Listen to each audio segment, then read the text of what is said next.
Westfield Public School District has completed a 2-year process of revising the elementary K-5 report card. But why this new standards-based framework?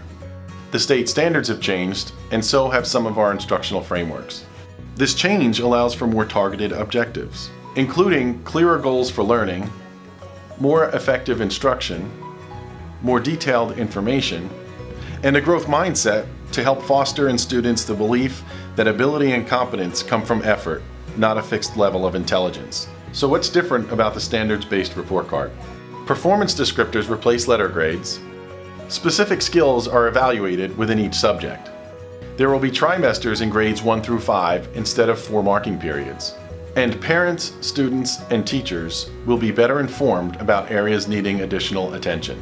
Our teachers do a great job of monitoring student growth, but the old report card doesn't provide the level of detail that will help parents understand where their students are doing well and where there might be room for improvement.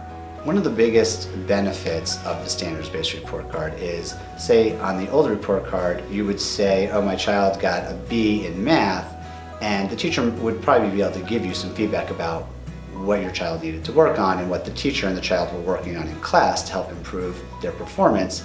But now the report card as it's laid out, there are 12 different criteria in, say, 5th grade, where the teacher can point to 2 of them and say, well, your child is meeting the benchmark in 10 of these areas, which is terrific, but in this area of fractions, they're just progressing toward it. And in this area of algebraic thinking, they have an area that they need to work on as well.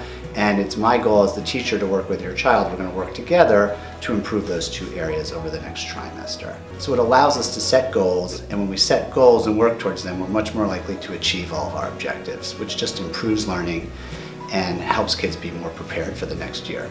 I am excited. I think it'll be a good way for us to transition into more centered learning for the students, where they're able to really understand what is it that day that they're being assessed on.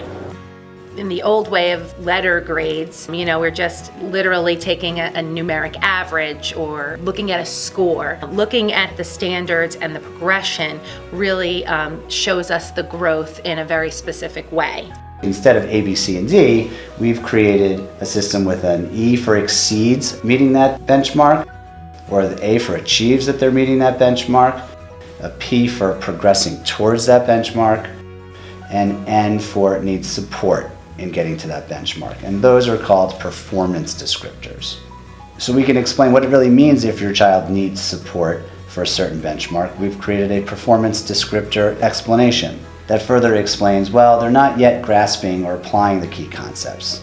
Or if they're getting an A for achieves, what we're telling you is, well, you know what? They're consistently grasping and applying these key concepts and skills. And that's the sort of information that we think parents will find more useful, as will the children. At first glance, you might think, oh, that's the same thing as A, B, C, or D. The difference is, as part of transitioning to a standards-based report card, the district spent 2 years developing rubrics that describe exactly what E, A, P, and N mean for each skill in each trimester.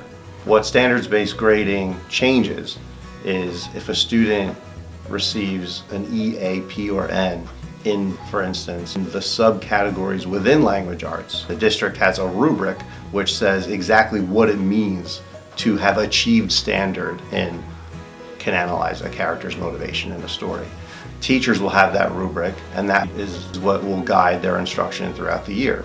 It's what the teachers will look at when they look at a student's trimester's worth of work and where they are by the end of the trimester. It'll also be a resource for parents, because whereas parents could look at an old style grade and say, oh, 85%, we like that number, but what does it mean? Now a parent can look at a specific skill and A for achieving standard. Well, what does achieving standard mean for can analyze a text? Well, they can go to the rubric and look at it as well. So it really bridges the gap of the unknown between what the teachers are assessing with students and what parents are understanding with how their students are doing. We are moving to trimesters to allow teachers more time to teach and allow students more time to grapple with difficult concepts that they're introduced to. With trimesters, there's approximately 60 days per reporting term. which is approximately 15 more days than you would have currently with the marking periods. During those 15 days, the teachers will have more opportunities to help students dig deeper, which then, of course, goes into having the students having more learning time, which is in the best interest of the students. With trimesters, the reporting periods would be in December, March, and June, which fall naturally during the breaks of the school year. In kindergarten, we will remain as 2 semesters, so the reporting terms would be the end of February and the end of June. Lastly, as research supports, standards-based report cards foster a growth mindset in both teachers and students. Why is this important?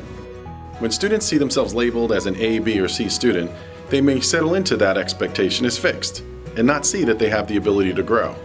This can even work against students considered A students because in middle school and beyond, the label doesn't get the work done, focusing on areas of growth does. Growth mindset helps them to understand that they are learners moving along a continuum in a variety of skill sets progressing towards mastery.